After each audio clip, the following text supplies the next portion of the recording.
વિદ્યાર્થી મિત્રો, ધોરણ 12 ચેપ્ટર નંબર 7 ઉદ્વિકાસ કે જેની અંદર આપણે ગયા વિડિયો લેક્ચર સુધી 20 પ્રશ્નોનો અભ્યાસ કર્યો હતો. આજે આપણે 21મા પ્રશ્ન તરફ જઈશું કે જેમાં ભિન્નતાના ઉદ્વિકાસમાં ફાળા અંગે ડાર્વિનનો મત દર્શાવો. કે જેની અંદર આપણે ક્વેશ્ચન છે, ભિન્નતાના ઉદ્વિકાસમાં ફાળા અંગે ડાર્વિનનો મત દર્શાવો. કે ડાર્વિનનો મત શું છે તેની ચર્ચા કરીએ. તો ડાર્વિન જે છે એ થોમસ માલ્થુસના વસ્તી પરના કાર્યથી ઘણા પ્રભાવિત હતા. કોના? થોમસ માલ્થુસના વસ્તી પરના કાર્યથી ઘણા પ્રભાવિત હતા. પ્રાકૃતિક પસંદગી વાસ્તવિક અવલોકનો પર આધારિત છે. ફરીથી એકવાર, પ્રાકૃતિક પસંદગી જે છે એ વાસ્તવિક અવલોકનો પર આધારિત છે. ડાર્વિન કોના વસ્તી પરના કાર્યથી પ્રભાવિત થયા હતા? તો નામ છે થોમસ માલ્થુસ. પ્રાકૃતિક પસંદગી એ વાસ્તવિક અવલોકનો પર આધારિત છે. વસ્તીનું કદ સ્થાયી હોય છે. વસ્તીનું કદ કેવું હોય છે? સ્થાયી હોય છે, ઋતુકીય ફેરફારોને બાદ કરતા. વસ્તીનું કદ સ્થાયી છે. કુદરતી સ્ત્રોતો પણ જોવા જઈએ તો મર્યાદિત છે. વસ્તીના સભ્યો બહારથી સમાન લાગતા હોય પણ લક્ષણોમાં ભિન્નતા દર્શાવતા હોય છે. વસ્તીના સભ્યો બહારથી બધા સમાનતા દર્શાવે છે પણ લક્ષણોની અંદર શું હોય છે? ભિન્નતા હોય છે. ફરીથી એકવાર બીજા નંબરના મુદ્દાની ચર્ચા જો. વસ્તીનું કદ કેવું છે? સ્થાયી છે. કુદરતી સ્ત્રોતો મર્યાદિત છે. વસ્તીના સભ્યો બહારથી સમાન લાગતા હોય પણ લક્ષણોમાં શું હોય છે? ભિન્નતા દર્શાવે છે. એને પણ આપણે ધ્યાનમાં રાખીશું. પછી આનો અર્થ આપણે જોવા જઈએ તો મેં તમને કહેલું કે ડાર્વિન દરેક સજીવ મહત્તમ દરે પ્રજનન કરે તો વસ્તી વિસ્ફોટ થાય, પણ હકીકતમાં વસ્તીનું કદ કેવું રહે છે? મર્યાદિત રહે છે. આનો અર્થ એ થાય છે કુદરતી સ્ત્રોતો મર્યાદિત છે, તેની સ્પર્ધા થશે. એ સ્પર્ધામાં જે ટકી રહેશે એ પસંદગી પામશે. એ ભિન્નતા આનુવંશિક છે. તે કુદરતી સ્ત્રોતોનો વધુ સારો ઉપયોગ કેટલાક વસવાટમાં યોગ્ય રીતે અનુકૂલિત થયેલા માટે કરે છે, જે ફક્ત તેમને જ પ્રજનન કરી વધુ સંતતિ ઉત્પન્ન કરવા માટે પ્રેરે છે. આ યાદ હોય તો પ્રાકૃતિક પસંદગી. કુદરતી સ્ત્રોતો કેવા છે? મર્યાદિત છે. દરેક સજીવની જરૂરિયાત સરખી હોય છે, એટલે એ જરૂરિયાત મેળવવા માટે સજીવો અંદરો અંદર શું કરે છે? સ્પર્ધા કરે છે. સ્પર્ધામાં જે સજીવો ટકી શકે છે તે પ્રાકૃતિક પર્યાવરણનો લાભ મેળવી શકે છે. ભિન્નતા આનુવંશિક બને છે. વસવાટમાં યોગ્ય રીતે તે વસી શકે છે. સમય જતાં કેટલીક પેઢીઓ ફક્ત જે ટકી રહ્યા છે તે જ વધુ સંતતિ ઉત્પન્ન કરશે. તેનાથી વસ્તીની લાક્ષણિકતામાં ફેરફાર જોવા મળશે. નવા સ્વરૂપોનો શું થશે? વિકાસ પામશે. તો ડાર્વિન કે જેને શું આપેલો? પ્રાકૃતિક પસંદગીવાદ. ડાર્વિને કયો સિદ્ધાંત આપેલો છે? પ્રાકૃતિક પસંદગીવાદ સિદ્ધાંત આપેલો છે. એટલે આમ જોવા જઈએ 21મા નંબરનો જે આપણો ક્વેશ્ચન છે, ભિન્નતાના ઉદ્વિકાસના ફાળા અંગે ડાર્વિનનો મત સમજાવો, એકવાર વાંચવાનો છે. ક્યાંક એમસીક્યુ લેવલે ક્યાંક અંદરથી આવી શકે. ભિન્નતાના ઉદ્વિકાસના ફાળા અંગે ડાર્વિનનો મત સમજાવો. કોઈ થિયરિકલ્સ નથી, પણ અહીંયા એક જ વસ્તુ, ડાર્વિને કયો સિદ્ધાંત આપ્યો? પ્રાકૃતિક પસંદગીવાદ સિદ્ધાંત આપ્યો. ડાર્વિન જે છે એ કોના વસ્તી પરના કાર્યથી ઘણા પ્રભાવિત થયા હતા? તો થોમસ માલ્થુસ. બરાબર છે. પછી અહીંયા પ્રાકૃતિક પસંદગી વિશેની માહિતી તમને બધી અહીંયા આપી છે, જે ખાલી માહિતીલક્ષી છે. સવાલનો જવાબ એમસીક્યુ લેવલે ક્યાંક આવી શકે. એના પછી છે ભિન્નતાનો ઉદ્ભવ. એના પછી છે 22મા નંબરનો સવાલ, ભિન્નતાનો ઉદ્ભવ અને જાતિ નિર્માણ વિશે મંતવ્યો રજૂ કરો. ભિન્નતાનો ઉદ્ભવ અને જાતિ નિર્માણ માટે ભિન્નતાનો ઉદ્ભવ અને જાતિ નિર્માણ વિશે મેન્ડલે વારસાગમન થઈ શકે તે કારકોની માહિતી આપી હતી. આ કારકો સજીવોના સ્વરૂપ પ્રકારને અસર કરતા હોય છે. ભિન્નતાનો ઉદ્ભવ અને જાતિ નિર્માણ વિશેની માહિતી સૌથી પહેલાં કોણે રજૂ કરી હતી? મેન્ડલે રજૂ કરી હતી. ડાર્વિને આ સંબંધી કોઈ અભિપ્રાય આપ્યો ન હતો. હુગો દ વીસ 20મી સદીના પૂર્વાર્ધમાં ઇવનિંગ પ્રાઇમરોઝ ઉપર કાર્ય કરી વિકૃતિ વિશે માહિતી આપી હતી. જે આપણે 5મા ચેપ્ટરમાં જોયું કે વિકૃતિ વિશેની માહિતી કોણે આપી હતી? હુગો દ વીસે આપી હતી. તેમની માન્યતા પ્રમાણે વસ્તીમાં એકાએક જોવા મળતી ભિન્નતા વિકૃતિને કારણે હોય છે, જે ઉદ્વિકાસને પ્રેરે છે. ડાર્વિન નાની અને દિશીય ભિન્નતા પર કેન્દ્રિત કરતા હતા. તે વિકૃતિ નથી. વિકૃતિ દિશાહીન અને અવ્યવસ્થિત છે. જ્યારે ડાર્વિનની ભિન્નતા નાની અને કેવી હતી? દિશીય હતી. એટલે એક આ વસ્તુને પણ ખાસ ધ્યાન આપજો. વિકૃતિ શબ્દ કોણે આપ્યો? હુગો દ વીસે આપ્યો. 20મી સદીમાં આપ્યો. ઇવનિંગ પ્રાઇમરોઝ ઉપર જ્યારે પ્રયોગ કરતા હતા ત્યારે આ શબ્દ આપવામાં આવ્યો. દ વીસના મત પ્રમાણે વિકૃતિ જાતિ નિર્માણ માટેનું પરિબળ છે, જેને તેને સેલ્ટેશન તરીકે ઓળખાવ્યું. હું આ જે પ્રશ્ન જે 22મો જે છે એને MCQ માટે મોસ્ટ IMP છે, આમાંથી સવાલ પૂછાય છે. નીટ 2019ના પેપરમાં પણ આ સેલ્ટેશનવાળો જે છે વિકૃતિ દિશાહીન અને અવ્યવસ્થિત છે એ સવાલ પણ આવી ગયેલો છે. થિયરિકલ્સ નથી કહેતો પણ MCQ 21મો સવાલ, 22મો સવાલ જે MCQ બેઝ છે. MCQની અંદર ગમે તે શબ્દ આવી શકે. બધા વૈજ્ઞાનિકોના નામ તમે જોજો. મેન્ડલ છે, અહીંયા તમે જુઓ ડાર્વિન આવ્યો, હુગો દ વીસ આવ્યો, ઇવનિંગ પ્રાઇમરોઝ ઉપર પ્રયોગ કરી વિકૃતિ વિશેની માહિતી આપી. તો આ બધા શબ્દો આપણે ખાસ ધ્યાનમાં રાખવાના છે. ફરીથી એકવાર 21મો અને 22મો જે છે પ્રશ્ન એકવાર જોઈ લો.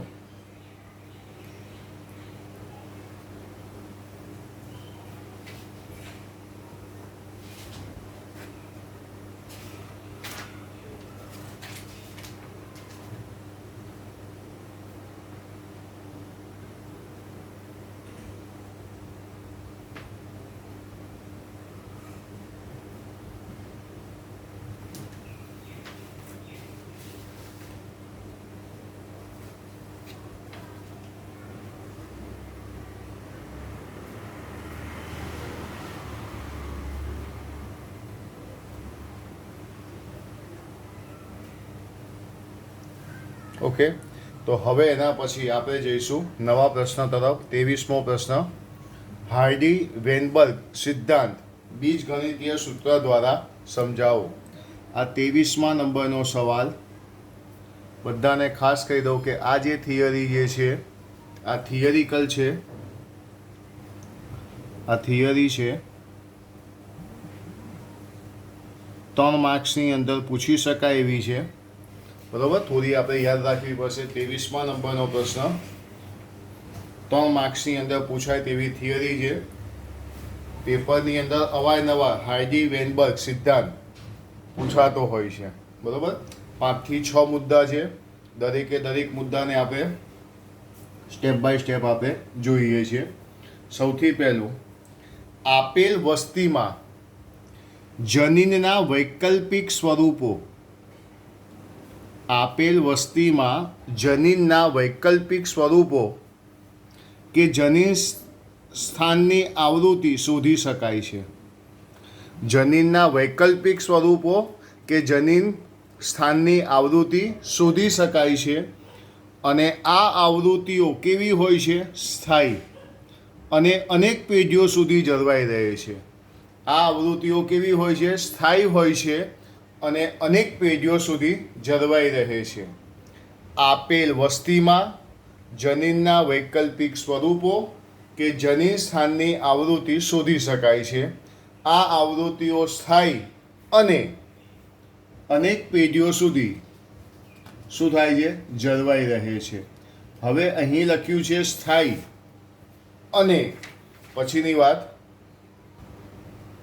સ્થાયી અને પછી મેં તમને કીધું એ પ્રમાણે અનેક પેઢીઓ સુધી સતત જળવાઈ રહે છે, જે આપણે જોયું. ફરીથી એકવાર પહેલા નંબરનો મુદ્દો, આપેલ વસ્તીમાં જનીનના વૈકલ્પિક સ્વરૂપો અને જનીન સ્થાનની આવૃત્તિ શોધી શકાય છે. આ આવૃત્તિઓ સ્થાયી અને અનેક પેઢીઓ સુધી સતત જળવાઈ રહે છે. ઓકે. હાઇડી વેનબર્ગ સિદ્ધાંત દર્શાવે છે કે વસ્તીમાં વૈકલ્પિક કારકોની આવૃત્તિ સ્થિર રહે છે, જે પેઢી દર પેઢી જળવાઈ રહે છે. આગળ પણ આપણે એવું જ જોયેલું, વસ્તી જનીનના વૈકલ્પિક સ્વરૂપો, અહીંયા વૈકલ્પિક કારકોની આવૃત્તિ સ્થિર રહે છે, જે પેઢી દર પેઢી જળવાઈ રહે છે. આ સિદ્ધાંત દર્શાવે છે.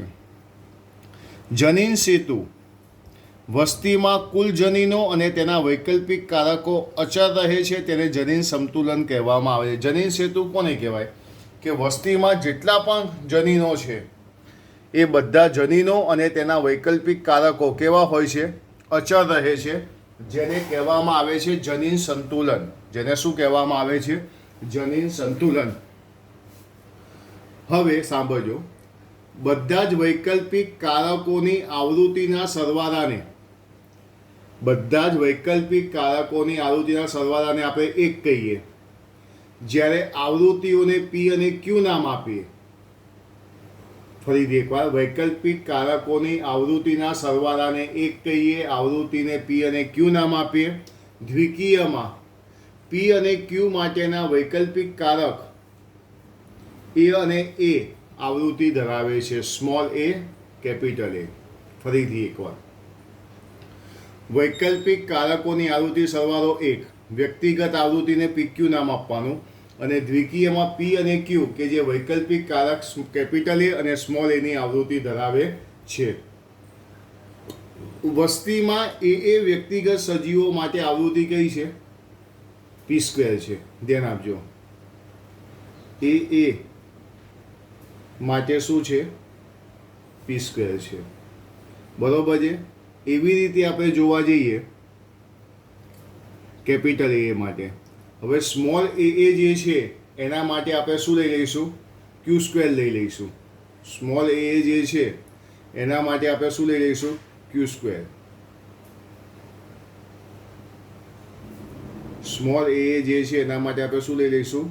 Q square. અને કેપિટલ એ અને સ્મોલ એ જે છે એના માટે આપણે લઈ લઈશું 2pq. એના માટે આપણે શું લઈશું? 2pq દર્શાવીશું. તો સૂત્ર શું બનશે? p પ્લસ ક્યુનો whole square is equal to 1. p plus ક્યુનો હોલ સ્ક્વેર આ બીજગણિતીય સૂત્ર છે, ગણિત પહેલી વાર આવ્યું એટલે ખાસ ધ્યાન રાખજો.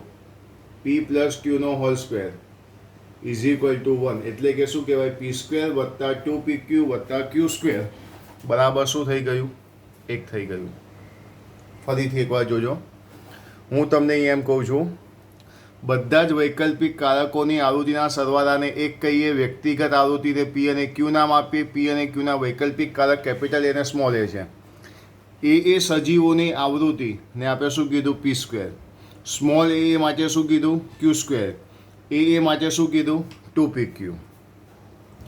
જ્યારે માપવામાં આવતી આવૃત્તિ અપેક્ષિત કિંમતથી અલગ હોય તો તેને ઉદ્વિકાસીય ફેરફારની વ્યાપકતા દર્શાવવામાં આવે છે. માપવામાં આવતી આવૃત્તિ અપેક્ષિત કિંમતથી કેવી હોય? અલગ હોય તો તે ઉદ્વિકાસીય ફેરફારની વ્યાપકતા દર્શાવે છે. આનું અર્થઘટન એવું કરી શકાય કે હાઇડી વેનબર્ગ સમતુલામાં ખલેલ એટલે એક વસ્તીમાં વૈકલ્પિક કારકોની આવૃત્તિનો ફેરફાર, જેના કારણે ઉદ્વિકાસ થતો હોય છે. હવે હાઇડી વેનબર્ગ સિદ્ધાંત થિયરિકલ્સ પૂછાય. હવે આમાં થિયરીમાં છે શું? એક સૂત્ર છે કે p પ્લસ ક્યુનો whole square is equal to p square plus 2pq વત્તા ક્યુ સ્ક્વેર. મેં તમને શરૂઆતમાં કહ્યું કે ચેપ્ટર કેવું છે? વર્ણનાત્મક છે, કે જેને આપણે વારંવાર વાંચવું પડશે અને યાદ રાખવું પડશે. કોઈ થિયરિકલ્સ તરીકે વિષયને સમજી શકાય તમારે.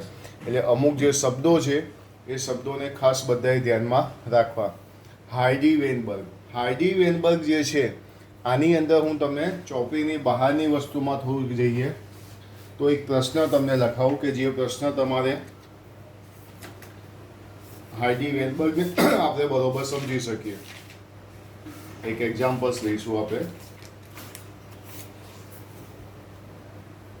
એક એક્ઝામ્પલ્સ કે કોઈ એક વસ્તીમાં કોઈ એક વસ્તીમાં એમ જનીનની આવૃત્તિ એમ જનીનની આવૃત્તિ 70% છે. તો કોઈ એક વસ્તીમાં એમ જનીનની આવૃત્તિ 70% છે તો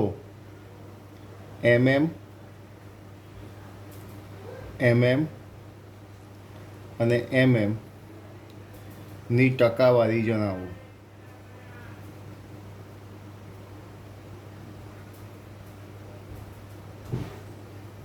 આ એક ક્વેશ્ચન્સ. કોઈ એક વસ્તીમાં એમ જનીનની આવૃત્તિ 70% છે. અહીંયા જોજો, એટલે હું અહીંયા એવું લખું, એમ જનીનની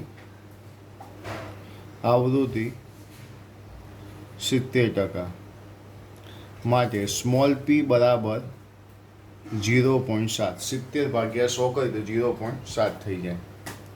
હવે સ્મોલ એમ જનીનની આવૃત્તિ કેટલી? જો આ 70% હોય તો સ્મોલ એમ કેટલા ટકા હોય? 30% હોય, એટલે ક્યુ બરાબર 0.3 થઈ ગયા. એટલે એમ જનીન અને સ્મોલ એમ પછી આપણને પી અને ક્યુનું મૂલ્ય મળે. હવે હું સૂત્ર લખું, પી પ્લસ ક્યુ નો whole square is equal to p square plus 2pq plus q square. ચલો, પીનું મૂલ્ય કેટલું છે? 0.7. એટલે અહીંયા લખીશું 0.7 વર્ગ વત્તા 2. પી એટલે 0.7, ક્યુ એટલે 0.3 અને અહીંયા ક્યુ એટલે 0.3 વર્ગ. ખાલી કિંમત મૂકી. 7 વર્ગ 49 વત્તા 7 તરી 21 42 0.42 વત્તા 0.09 થશે. આ રીતે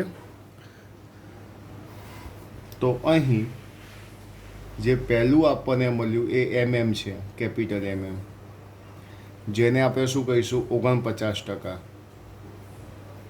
પછી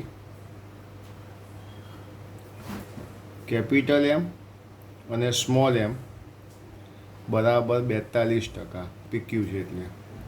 અને છેલ્લે સ્મોલ બરાબર કેટલા આવશે?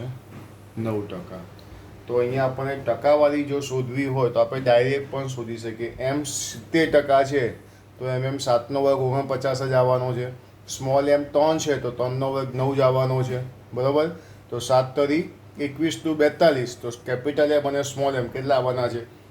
તો આ રીતના દાખલા આપ હાર્ડી વેનબર્ગ સિદ્ધાંતનું સૂત્ર પ્રમાણે કરી શકાય. આપણી બુક્સમાં જે MM છે એની જગ્યાએ શું આપ્યું છે? કેપિટલ A અને સ્મોલ a આપેલું છે. એટલે હાર્ડી વેનબર્ગ જે છે એમાંથી આ રીતના દાખલા આવી શકે. બરાબર? 5 જૂના સિલેબસમાં હતું, અત્યારે હાલમાં નથી. પણ ટકાવારી શોધવી હોય તો આપણે આ રીતે ટકાવારી આપણે ઇઝીલી શોધી શકીએ. ઓકે, જોઈ લો ફરીથી એકવાર.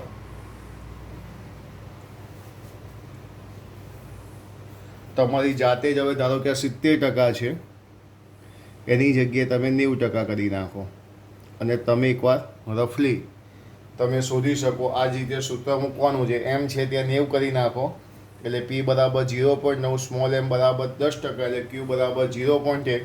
અને આ રીતે તમે જાતે એનું કેપિટલ નું માપ આપણે શોધવું હોય. ચલો 90% લખીએ તો 9 9 81, એટલે આનો જવાબ આવશે 81%. ઓકે, સ્મોલ m થશે 10%, તો 1 વર્ગ તો 1 જ આવવાનો છે, એટલે શું આવશે? 1%. હવે 81 ને 82 તો વધ્યા કેટલા? 18. તો તમે એવું પણ લખો 9 1 9 અને 9 2 18, એટલે અહીંયા 18% લખી નાખો તો આ જવાબ કોનો આવી જાય? 90%ની આધી, જે આપણે ઇઝીલી મોઢે પણ લખી શકીએ. ઓકે, તો આ કોની માહિતી હતી? હાઇડી વેનબર્ગ સિદ્ધાંતની માહિતી. થિયરિકલ્સની અંદર ક્યાંક આવી શકે, જોઈ લો બધા એકવાર.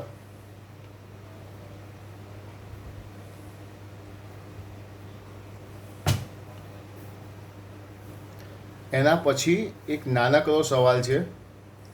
હાઇડી વેનબર્ગ સમતુલાને અસર કરતા પરિબળો જણાવો. હાઇડી વેનબર્ગની સમતુલાને અસર કરતા પરિબળો જણાવો. તો અસર કરતા પરિબળો કેટલા છે? 5 પરિબળો છે. પહેલો છે જનીન પ્રવાહ, જનીન સ્થળાંતર. બીજું છે જનીનિક વિચલન. ત્રીજું છે વિકૃતિ. ચોથું છે જનીનિક પુનઃસંયોજન અને પાંચમું છે પ્રાકૃતિક પસંદગી. યાદ રાખજો, હાઇડી વેનબર્ગ સમતુલાને અસર કરતા પરિબળો. તો અસર કરતા પરિબળો કુલ કેટલા છે? તો અસર કરતા પરિબળો કુલ 5 છે.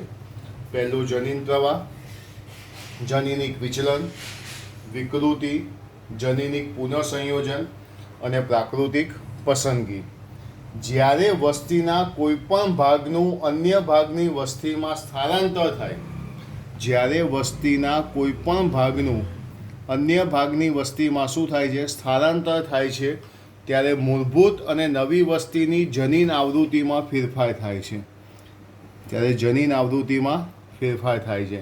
નવા જનીનો નવી વસ્તીમાંથી ઉમેરાય છે અને જૂની વસ્તીમાંથી દૂર થાય છે. તમે જો આ બધી વસ્તુ સ્થળાંતર વિશે લખેલું છે. જ્યારે વસ્તીના કોઈ ભાગનું અન્ય ભાગની વસ્તીમાં સ્થળાંતર થાય છે, ત્યારે મૂળભૂત અને નવી વસ્તીની જનીન આવૃત્તિમાં ફેરફાર થાય છે. નવા જનીનો એટલે કે વૈકલ્પિક કારકો નવી વસ્તીમાંથી ઉમેરાય છે અને જૂની વસ્તીમાંથી દૂર થાય છે. જો જનીન સ્થળાંતર વારંવાર થતું હોય તો તેને શું કહેવામાં આવે છે? જનીન પ્રવાહ છે. આ સમાન ફેરફારો જો તક દ્વારા થતા હોય તો તેને જનીનિક વિચલન કહેવામાં આવે છે. કેટલીક વાર નવી વસ્તીમાંના વૈકલ્પિક કારકોની આવૃત્તિમાં મોટા ફેરફારો થાય છે. તે ભિન્ન જાતિ તરીકે વિકસે છે. તે મૂળભૂત વિચલિત વસ્તી સ્થાપક બને છે, જેને શું કહેવામાં આવે છે? સ્થાપક અસર કહેવામાં આવે છે. ફરીથી એકવાર, હાઇડી વેનબર્ગ સમતુલાને અસર કરતા પરિબળો. અસર કરતા પરિબળો શોર્ટ ક્વેશ્ચનમાં પૂછાય. 5 પરિબળો છે. 5 પરિબળોના નામ યાદ રાખવાના. પછી જનીનિક વિચલન કોને કહેવાય? સ્થાપક અસર એટલે શું? તો સ્થાપક અસરની વ્યાખ્યા, કેટલીક વાર વસ્તીમાં નવા વૈકલ્પિક કારકોની આવૃત્તિમાં ફેરફાર થાય તો તે ભિન્ન જાતિ તરીકે વર્તે. મૂળભૂત વિચલિત વસ્તી સ્થાપક બને, જેને શું કહેવાય? સ્થાપક અસર કહેવામાં આવે છે. હવે તમે જો હાઇડી વેનબર્ગની સમતુલાને અસર કરતા જે પરિબળોનો જે જવાબ છે, એ જ જવાબ આપણે 24માં અને 25માં નંબરનો પ્રશ્ન, કે જેનું નામ શું છે? સ્થાપક અસર સમજાવો. તો 24મો અને 25મો બંનેનો જવાબ સેમ જ આવે. હાઇડી વેનબર્ગની સમતુલાને અસર કરતા પરિબળો જણાવો કે સ્થાપક અસર વર્ણો, બંનેનો જવાબ સરખો જ આવે. એકવાર વાંચી જાઓ બધા.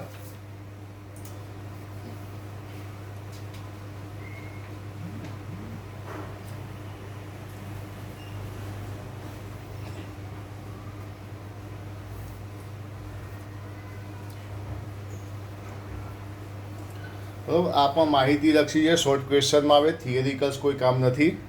થિયરીમાં અત્યારે આપણે હાઇડી વેનબર્ગનો જે સિદ્ધાંત આજે જોયો, એ સિદ્ધાંત એક ખાસ બધા તૈયાર કરજો.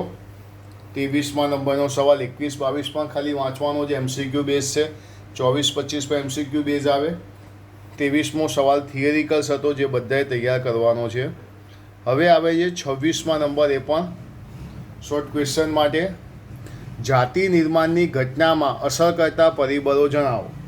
જાતિ નિર્માણની ઘટનામાં અસર કરતા પરિબળો. આ એક છેલ્લો ક્વેશ્ચન 26મો. પછી આપણે જે ભણીશું એ ઉદ્દ વિકાસ વિશે, એટલે કે મનુષ્ય વિશે માહિતી બધી હવે આવશે. પણ અહીંયા 3 મુદ્દા છે જે આપણે ખાલી સમજવાના છે. જાતિ નિર્માણની ઘટનામાં અસર કરતા પરિબળો જણાવો. તો સૂક્ષ્મજીવો પરના પ્રયોગો દ્વારા જણાયું છે કે પૂર્વ અસ્તિત્વ ધરાવતી લાભકારક વિકૃતિ જ્યારે પસંદગી પામે ત્યારે તેના પરિણામ સ્વરૂપ નવા સ્વરૂપ પ્રકારો જોવા મળે છે. કેટલીક પેઢીઓ પછી તે જાતિ નિર્માણમાં પરિણમે છે. એક આ લાઈન વાંચવાની. બીજી લાઈન, પ્રાકૃતિક પસંદગીની પ્રક્રિયા દ્વારા આનુવંશિક ભિન્નતાઓ જીવનને ટકાવી રાખે છે, વધુ પ્રજનન ક્ષમતાવાળા વિપુલ સંતતિ ઉત્પન્ન કરી શકે છે. એ પણ આપણે ડાર્વિનમાં જોયું. જનીન પ્રવાહને કારણે જે જનીનિક વિચલનને કારણે અથવા જનનકોષોના નિર્માણ દરમિયાન પુનઃસંયોજનને કારણે સર્જાતી ભિન્નતા ભાવિ પેઢીમાં જનીનોની અને વૈકલ્પિક કારકોની આવૃત્તિમાં ફેરફાર લાવે છે. તમે જુઓ, આ પહેલા નંબરનો મુદ્દો, આ બીજો, કે ત્રીજો. આ જાતિ નિર્માણ સાથે બધા સંકળાયેલા છે, જે આપણે અગાઉ પણ જોયું હતું તે જ રીતે. જે પહેલો, બીજો, ત્રીજો કેમ મોઢે નથી કરવાના, પણ આ બધા મુદ્દાને વાંચવાના છે. એના પછી જોઈશું તો આપણને અહીંયા આકૃતિ આપેલી છે. પહેલી આકૃતિ આપી જે સ્થિર છે, શિખર ઊંચું અને સાંકડું થતું જાય છે. એટલે પહેલી આકૃતિ જે છે એ કેવી આકૃતિ કહેવાય છે? સ્થિર. બીજા નંબરની આકૃતિ, બી નંબરની આકૃતિ તમે જુઓ કે જેની અંદર દિશા સૂચક એક દિશામાં સરકતું શિખર, એટલે બીજા નંબરની આકૃતિને આપણે કહીશું દિશા સૂચક. જ્યારે ત્રીજા નંબરની સી જે છે, વિક્ષેપક લક્ષણો પ્રાકૃતિક પસંદગીનું રેખાંક, એટલે આ થશે પ્રાકૃતિક પસંદગી આધારિત. આગળ આપણે 3 મુદ્દા જે વાંચ્યા એના જેવો એક ચોથો મુદ્દો, પ્રાકૃતિક પસંદગી દ્વારા જોડીઓ પ્રજનનિક સફળતા વધારે છે અને નવી વસ્તી તરીકે સ્થાપિત થાય છે. પ્રાકૃતિક પસંદગી સ્થિરતા, દિશાકીય ફેરફાર અથવા તો ભંગાજનક ઉદ્વિકાસ તરફ દોરે છે. એટલે આ જે છે એક MCQ માટે બધાએ તૈયાર કરવાનું છે, MCQની અંદર આવી શકે. તમે જુઓ 21, 22, 23, 24, 25 અને 26 6 પ્રશ્નો તમે આજે જોયા, જેમાં થિયરિકલ પ્રશ્ન એક છે અને છે 23મો, હાર્ડી વેનબર્ગનો સિદ્ધાંત સમજાવો, જે બધાએ મોઢે કરવાનો છે. અને બાકીના જે પ્રશ્નો જે છે એ બધાએ વાંચવાના છે. એ બધાએ ખાલી શું કરવાના છે? વાંચવાના છે અને સમજવાના છે. બાકીના જે પ્રશ્નો જે છે બધા ખાસ તૈયાર કરજો. હવે પછીનો જે ટોપિક છે બધા બહુ સહેલા છે, 27માંથી ને બધા પણ 26 સુધીનું જે ઉદ્વિકાસવાળા વર્ણનાત્મક જે ટોપિકો તે બધા અહીંયા આપણા પૂરા થાય છે. હવે થિયરીસની અંદર આંકડાકીય વસ્તુ બધી આવવાની છે. તો બધા ચેપ્ટર નંબર 7 ઉદ્વિકાસની અંદર 1 થી 26 પ્રશ્નો ખાસ તૈયાર કરજો. તમને સાથે સાથે જે PDF મોકલીએ છીએ એ PDFને પણ તમે જોજો. તો અહીંયા સુધી રાખીશું. હવે પછી આપણે 27થી આગળ પ્રશ્નોની ચર્ચા નવા વિડીયોમાં લઈશું. ઓકે.